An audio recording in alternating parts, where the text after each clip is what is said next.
Sitting outside New Delhi's biggest COVID-19 hospital, this man has been told all 1,500 beds are occupied. But he's refusing to leave. His ambulance driver says they travelled for 3 hours to come to the hospital, only to be turned away. We were told that only if you have approval from the top authorities, only then will they admit the patient and allow the ambulance inside. They denied us the admission straight away. Now, where do I take the patient? And the oxygen in the ambulance will finish soon. Hospitals in India's capital are full. People arrive in ambulances, cars, scooters and auto rickshaws pleading for admission. But even the family members of those inside are worried about their loved ones.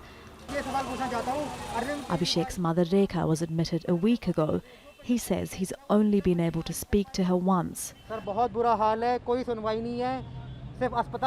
The situation is very grim here. No one is paying attention to patients.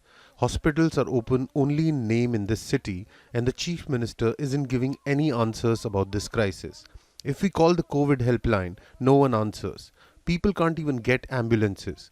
My question is that my mother has been admitted for 1 week, so who's taking care of her?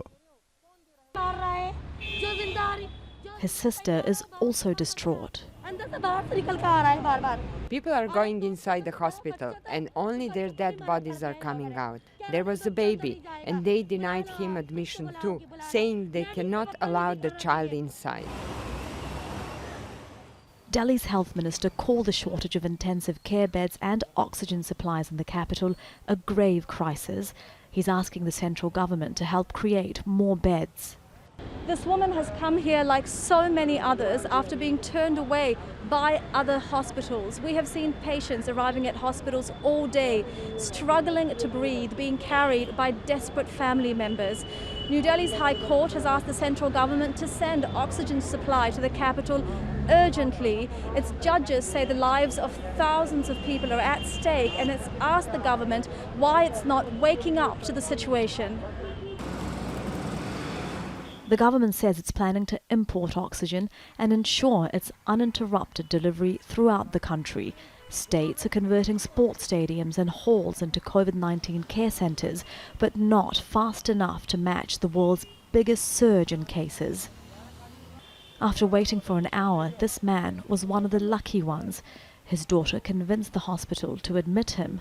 Most others were turned away. Elizabeth Puranam, Al Jazeera, New Delhi.